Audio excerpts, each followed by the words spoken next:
the final months of 1945, as Allied forces swept across the dying remnants of the Third Reich, they uncovered horrors that would haunt the collective conscience for generations.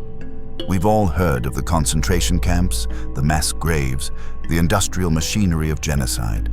But hidden beneath layers of military classification and bureaucratic silence lie accounts of something else entirely. Medical facilities where the line between healer and tormentor became so blurred that decades later, investigators still struggle to separate fact from the fevered imaginings of traumatized minds. War strips away civilization's thin veneer, revealing humanity at its most brutal and most vulnerable. In the chaos of battle, where life and death decisions are made in milliseconds, sometimes the greatest horrors aren't found on the front lines. Sometimes they're discovered in the places that were supposed to heal, facilities operating under the protection of the Geneva Convention, sanctuaries where enemy and ally alike were meant to receive treatment without fear. But what happens when those sacred spaces become hunting grounds? When the very people sworn to first do no harm become complicit in acts that violate every principle of medical ethics?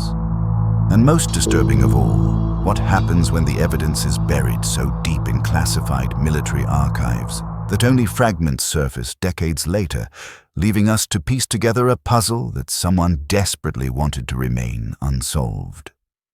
Tonight, we examine 3 incidents that allegedly occurred between 1943 and 1945, preserved in military medical documentation that remained classified until the 1990s.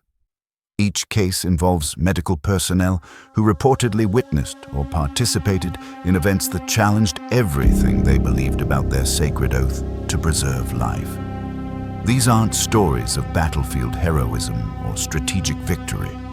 These are accounts of what happens when war's darkness seeps into the places meant to be refugees from its brutality. If you're new here and these true military accounts resonate with you, consider subscribing.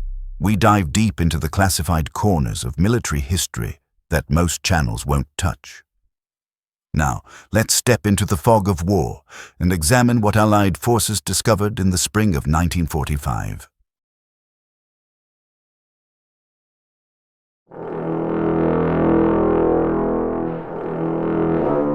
In March of 1945, as Allied forces pushed deeper into Bavaria, the 47th Field Hospital Unit received orders that would lead them into one of the war's most disturbing mysteries. Captain James Morrison, a 34-year-old surgeon from Detroit, had seen his share of battlefield medicine. He'd patched up soldiers in North Africa, performed amputations under artillery fire in Italy, and witnessed the aftermath of some of the war's bloodiest engagements. Nothing had prepared him for what his unit would discover outside Nuremberg. The facility they'd been assigned was a former civilian hospital that had been hastily abandoned by retreating Wehrmacht medical personnel. Morrison noted in his initial report that the building was remarkably intact, almost as if the previous occupants had simply vanished. The main floors appeared to be standard medical wards, beds arranged in neat rows, surgical equipment properly stored, even medical charts still hanging at the foot of empty beds. It was the basement level that raised the first red flags. What should have been storage areas or basic treatment rooms had been converted into something else entirely.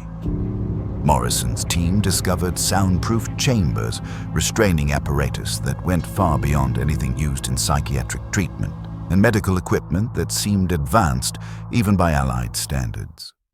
The rooms had a clinical, sterile quality that felt wrong, too organized, too purposeful for standard medical practice. From Morrison's personal journal, recovered after his death, March 15, 1945. Something isn't right about this place. Found a locked cabinet in the basement surgical suite today. Had to have Jenkins break it open with a crowbar.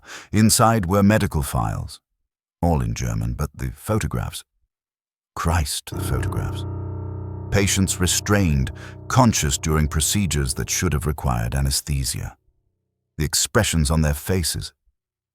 I've seen men die in agony on operating tables, but this was different. This was deliberate suffering. March 18th. Finally got one of the local nurses to talk. Anna Hoffman worked here until 2 weeks before we arrived. She wouldn't speak at first, kept crossing herself and muttering prayers in German. When she finally opened up, she described what she called experiments. That's the only word for them. The German doctors weren't treating patients. They were testing pain thresholds, studying how much trauma a human body could endure before the mind simply broke. March 22nd. Jenkins found something in the incinerator ash today. Fragments of documents, barely legible, but enough to piece together. They were keeping detailed records of everything. Dosages of experimental drugs, response times to various stimuli, detailed anatomical sketches of what they called modifications. God help us, some of these victims were Allied POWs, our boys. Military intelligence would later confirm that the facility had been operated by a rogue medical unit under SS Oberführer Werner Kirchner, a physician who had reportedly abandoned even the twisted standards of Nazi medical research. But what made this case particularly disturbing wasn't just the atrocities themselves. It was the discovery that some Allied medical personnel had allegedly not only witnessed these procedures, but had participated in them after their capture. The basement rooms told a story of collaboration that went beyond simple coercion. Morrison's team found evidence of technical involvement that suggested Allied medics had worked alongside their captors with a level of detail and precision that indicated something more complex than forced participation under duress. The hospital's basement maintained a constant temperature of 62 degrees, creating a perpetual chill that seemed to seep through wool uniforms and settle into bones. The surgical lights, still functional after weeks of abandonment, cast harsh shadows that moved strangely as personnel walked between the examination tables. The soundproofing that had once contained screams now trapped the whispered conversations of investigators, creating an oppressive acoustic environment where every word seemed to echo with unnatural weight. Most disturbing was the lingering smell, not the typical hospital antiseptic that Morrison knew from civilian practice, but something organic and wrong, as if the building itself had absorbed years of terror and was slowly releasing it back into the air. Personnel reported headaches, nausea, and an inexplicable sense of dread that seemed to intensify the longer they remained in the basement levels. The investigation reached its horrifying climax when Morrison's team discovered a hidden room behind what appeared to be a solid wall. Inside, they found not just more evidence of medical atrocities, but something that challenged everything they thought they knew about the war itself. A meticulous filing system documenting the cooperation of captured Allied medical personnel. Names, ranks, serial numbers, and detailed descriptions of their participation in procedures that violated every principle of military medicine. Among the files was documentation suggesting that some Allied medics had not simply been coerced into participation, but had willingly collaborated in the experiments. German reports described lengthy discussions with Allied personnel who had apparently been convinced that the research would benefit military medicine on both sides. The files contained what appeared to be voluntary signatures on research protocols, detailed suggestions for procedural improvements, and even requests for additional test subjects. Morrison's final journal entry, dated March 30th, 1945, was recovered from his personal effects after his death in what was officially recorded as a Jeep accident 3 days later. The entry consisted of a single chilling line. Found Thompson's signature on document series 7. He's been working at our aid station for 2 months. Dear God, if he's here, how many others made it back to our lines? The investigation was quietly closed within a week of Morrison's death. Official reports described the facility as a standard German medical installation with evidence of minor irregularities. The basement levels were sealed, and the building was eventually demolished in 1947. Thompson, the medic mentioned in Morrison's final entry, was transferred to a stateside assignment where he served without incident until his discharge in 1946. But questions remain. How many other Allied medical personnel had been compromised during their captivity? How many had returned to American lines, carrying knowledge and techniques that violated everything their oath represented? The Bavarian Field Hospital case raises disturbing questions about the corruption of medical ethics under extreme conditions and the possibility that some of war's darkest secrets came home with the very people we trusted to heal.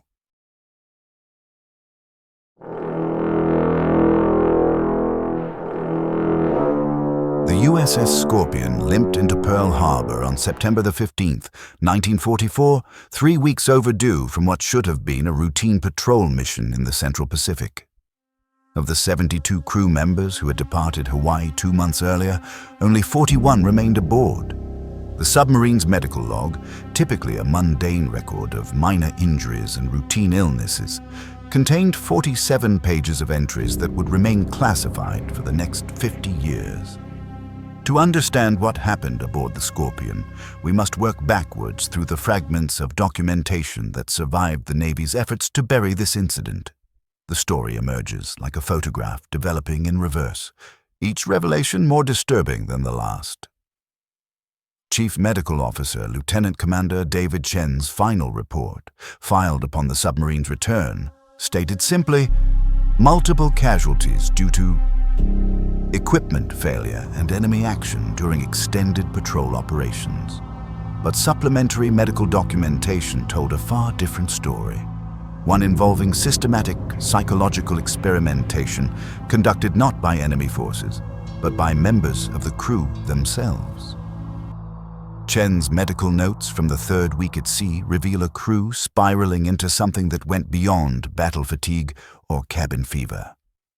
Several entries describe treatments for what he euphemistically termed training-related injuries, wounds that displayed patterns inconsistent with their supposed accidental causes. From Chen's log, September 3rd, treated Seaman Rodriguez for bilateral arm lacerations. Claims he fell against machinery during a routine drill, but the wounds are too precise, too deliberately placed. When I pressed him about the nature of his injuries, he kept glancing toward the forward torpedo room and whispering about the conditioning. What conditioning? Multiple crew members had begun exhibiting symptoms that Chen initially attributed to combat stress.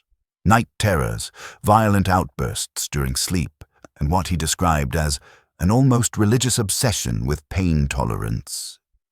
The submarine's confession logs, maintained by Father O'Malley, the Catholic chaplain, showed an unprecedented number of crew members seeking absolution for what they described as sins against nature and violations of God's design for the human body. Working backward to the second week, Chen's notes document the beginning of what he initially termed unauthorized medical procedures. A group led by Petty Officer First Class Marcus Webb had apparently begun conducting what they called resistance conditioning, systematic exposure to controlled pain designed to prepare personnel for potential capture and interrogation by Japanese forces. What started as voluntary participation among 6 crew members had gradually expanded to encompass nearly half the crew. Chen's medical records show increasing severity of injuries, all carefully documented and photographed according to what Webb claimed were scientific protocols. The procedures involved controlled exposure to various forms of physical trauma, with meticulous attention paid to the subject's psychological and physiological responses. August 28th, Webb's group has constructed what they call a preparation chamber in the unused storage compartment aft of the engine room. The modifications they've made? These aren't the crude improvisations of desperate men. Someone involved has significant medical knowledge. The precision of the restraint system, the careful positioning of observation equipment, the detailed charts tracking physiological responses. This is the work of someone trained in anatomical study. The true horror began during the first week at sea, when Chen discovered that Webb possessed medical training that went far beyond his official Navy records. Among Webb's personal effects, found during what Chen described as a routine inspection, were detailed anatomical drawings and what appeared to be research notes written in German. When confronted, Webb claimed the materials were educational resources obtained from a captured German submarine they had encountered during a previous patrol. But Chen's investigation revealed that Webb had served briefly as a medic with Army forces in North Africa before transferring to the Navy. During his Army service, he had reportedly been captured and held for 6 days by German forces before managing to escape. His debriefing reports from that incident had been classified at a level that even Chen couldn't access, but fragments of information suggested that Webb's captivity had involved exposure to German interrogation techniques that went far beyond conventional military questioning. August 21st. Webb isn't conducting training exercises. He's replicating procedures he either witnessed or experienced during his captivity. But there's something else. A methodical quality to his approach that suggests he's not just remembering these techniques, he's refining them. The question is no longer what happened to him during those 6 days in German hands, but what he learned, and from whom. At the submarine's departure from Pearl Harbor, Chen's initial examination records show that Webb had requested permission to conduct advanced interrogation resistance training for volunteer crew members. The request had been approved by the submarine's commanding officer, Captain Frank Delaney, who viewed it as valuable preparation for the psychological realities of potential capture in the Pacific theater. What the command staff hadn't realized was that Webb's training materials included detailed documentation of medical experimentation techniques allegedly developed by German naval physicians. His personal effects contained not just anatomical drawings, but step-by-step procedures for what he termed psychological conditioning protocols, methods designed to systematically break down and rebuild a person's relationship with physical pain. Surviving crew members provided conflicting accounts that have never been reconciled. Some described Webb as a dedicated instructor, helping prepare them for the brutal realities of Japanese captivity. Others painted him as a sadistic individual who used his medical knowledge to inflict maximum psychological damage while maintaining the pretense of military training. Most disturbing were accounts suggesting that some crew members had not only willingly participated in the procedures, but had actively assisted in conducting them on their shipmates. The submarine's cramped quarters had apparently created a psychological pressure cooker, where normal moral boundaries dissolved under the combined stress of isolation, fear, and Webb's systematic manipulation. What do you think happened during those 6 days when Webb was in German custody? The official records remain sealed, but the aftermath suggests an encounter that fundamentally changed not just one man, but ultimately affected dozens of American servicemen. Let me know your thoughts in the comments. The USS Scorpion was quietly decommissioned in 1945, officially due to mechanical problems that made continued service impractical. Webb was transferred to a Navy psychiatric facility in California, where he remained under observation until his death from natural causes in 1963. Chen was reassigned to shore duty and never discussed the Scorpion incident publicly, though family members reported that he suffered from severe nightmares for the remainder of his life. The submarine's complete medical logs were classified under national security provisions that remain in effect today. Official Navy records list the Scorpion's final patrol as routine operations resulting in minor personnel casualties due to equipment malfunction. But Chen's final report raised a question that naval investigators never answered. How many other American servicemen had been exposed to German psychological experimentation techniques during their captivity, and how many had subsequently integrated those methods into their own military service? Operation Neptune's Shadow represents one of the most troubling examples of how wartime trauma can transform victims into perpetrators, creating cycles of abuse that extend far beyond the original atrocity.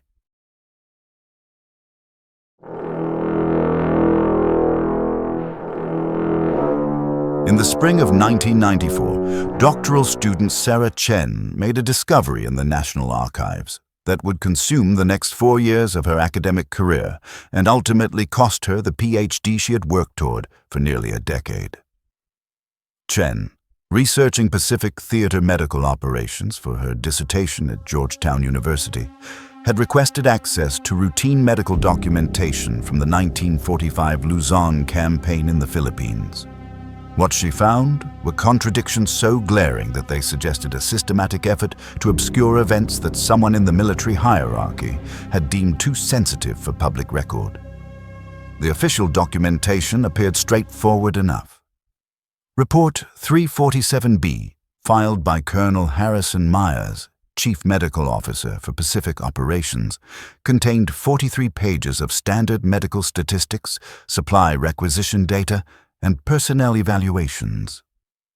Submitted to the Office of the Surgeon General on February 28, 1945, the report painted a picture of routine medical support operations conducted according to established protocols. Medical support for the Luzon campaign proceeded within normal parameters, Myers had written. Total casualties processed, 2,847 personnel across all participating units. Standard triage procedures were implemented at all aid stations and field hospitals. No significant operational irregularities reported. Medical personnel performed with distinction under challenging combat conditions. The report, classified as secret but routinely declassified in 1975, had gathered dust in the archives for nearly 2 decades before Chen's research brought it back to light. By itself, it represented nothing more than bureaucratic thoroughness, the kind of detailed record-keeping that characterized American military medical operations throughout the Pacific campaign.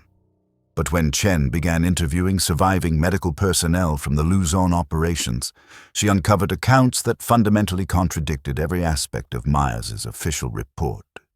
Through painstaking research and dozens of interviews with aging veterans, she discovered testimonies describing systematic medical experimentation conducted on wounded Japanese prisoners and, more disturbingly, on Allied personnel who had been classified as psychologically unfit for duty. Staff Sergeant Robert Martinez of the 112th Medical Battalion, interviewed at his home in El Paso in 1995, provided an account that would haunt Chen's research for years to come. They had set up what Colonel Myers called a special rehabilitation facility about 2 miles behind our main aid station, up in the hills where the jungle provided natural concealment.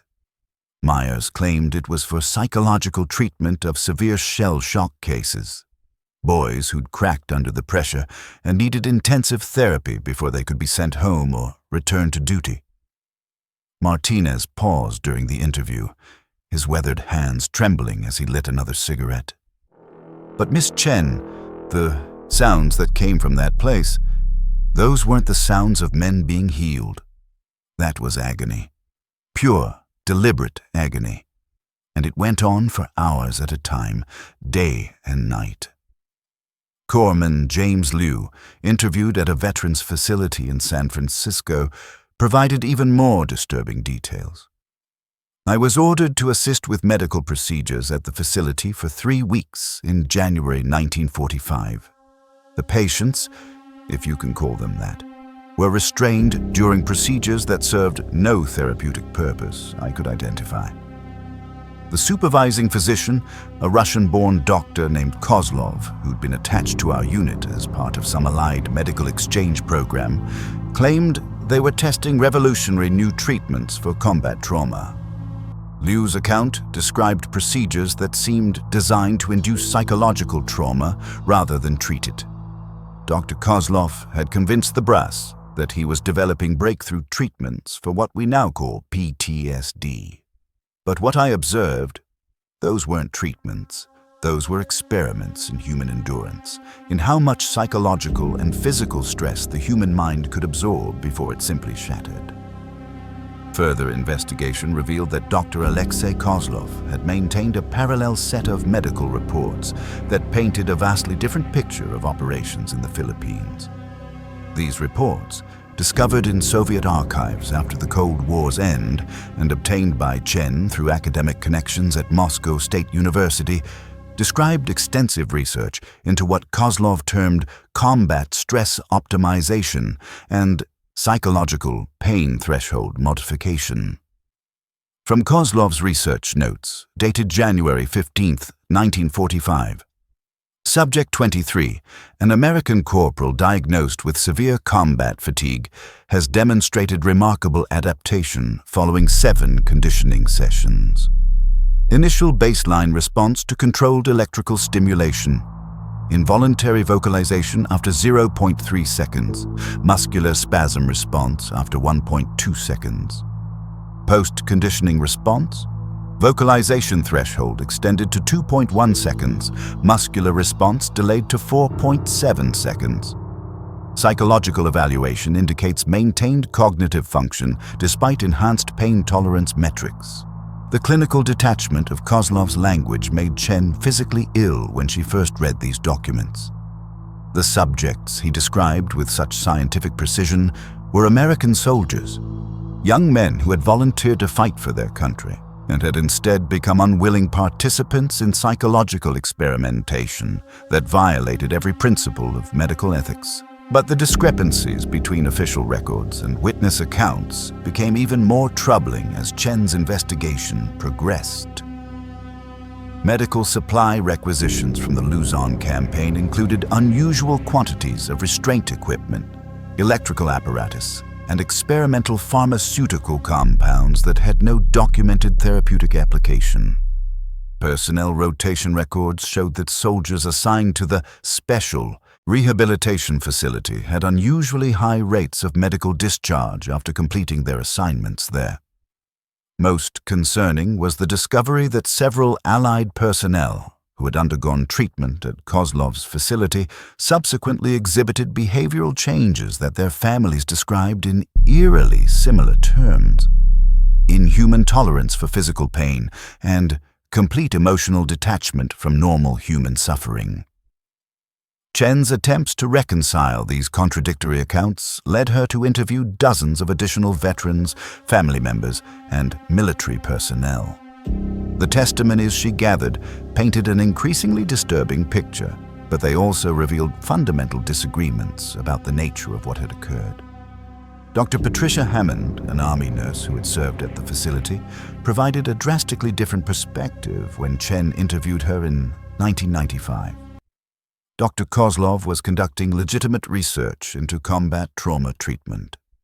The procedures I witnessed were experimental.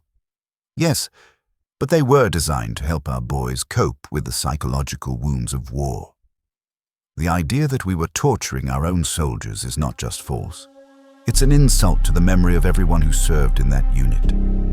But Technical Sergeant Michael O'Brien, who had been responsible for medical equipment maintenance, offered a contradictory account. What I saw in that facility wasn't medical treatment. It was systematic torture dressed up in scientific terminology. Kozlov had somehow convinced Colonel Myers and the other officers that he was developing revolutionary treatments for shell shock, but what he was really doing was using our own wounded soldiers as test subjects for Soviet psychological warfare research. The contradictory nature of these testimonies raises fundamental questions about the reliability of memory, the nature of institutional authority, and the possibility that different personnel had witnessed entirely different aspects of the same operations. Official military documentation consistently portrays routine medical care, while witness accounts describe systematic abuse conducted under the guise of experimental treatment. Adding to the confusion is the fact that Dr. Kozlov was found dead in his quarters on March 3, 1945, apparently from natural causes related to a previously undiagnosed heart condition. His personal research materials were reportedly destroyed in an electrical fire that occurred in his quarters that same evening, eliminating what would have been the primary source of documentation for the alleged experiments. Colonel Myers, when Chen finally located and interviewed him at his retirement home in Arizona in 1997, maintained that all medical operations under his command had been conducted according to established military protocols. He acknowledged that experimental therapeutic interventions had been authorized for severe psychological trauma cases, but insisted that these procedures had been therapeutic in nature and consistent with contemporary medical understanding of combat stress disorders. Myers appeared genuinely puzzled by the accusations Chen presented, and his personal medical files from the period showed no indication of knowledge regarding the activities described by other witnesses. Either he had been deliberately isolated from knowledge of Kozlov's operations, or the testimonies Chen had gathered represented false memories created by the trauma and confusion of wartime service. The truth of what occurred at the Luzon Special Rehabilitation Facility remains buried in a maze of conflicting accounts, contradictory documentation, and the inevitable distortions that time introduces into memory. Military investigators who reviewed Chen's research in 1998 concluded that insufficient credible evidence exists to substantiate claims of unauthorized medical experimentation during Philippine operations. Chen's attempts to publish her findings were blocked by academic advisors who questioned both her methodology and her conclusions. Her dissertation committee ultimately rejected her work, citing concerns about the reliability of her sources and the inflammatory nature of her claims. She never completed her PhD, though she continued researching the case independently until her death in a car accident in 2001. The Manila Documentation Discrepancy illustrates the fundamental challenge of establishing historical truth when official records conflict with eyewitness testimony. It also raises uncomfortable questions about the extent to which military medical personnel may have participated in or covered up unethical experimentation during the final months of World War II. The Bavarian Hospital, the Scorpion submarine, and Manila's hidden facility, taken alone, each might be dismissed as rumor or trauma. But together, they reveal a troubling pattern from war's final months. Medical sanctuaries becoming theaters of cruelty, records disappearing, and witnesses silenced. These weren't random battlefield horrors. They suggest a deliberate erosion of ethics where doctors and medics, sworn to preserve life, crossed into calculated suffering. Was it survival? Or did some embrace the darkness, convinced their experiments served a greater cause? Skeptics point to fading memories and missing evidence. Yet the consistency across testimonies raises a darker possibility, that the war's ugliest secrets were buried not by the enemy, but by our own institutions. The cost didn't vanish with the war's end. Families waited decades for answers. Veterans carried nightmares unacknowledged, and whispers remained that techniques born in these shadows influenced military medicine long after 1945.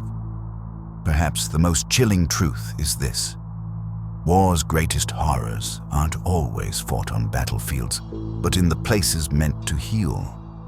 The medical reports remain classified, the witnesses have mostly passed away, and official investigators have moved on to other cases.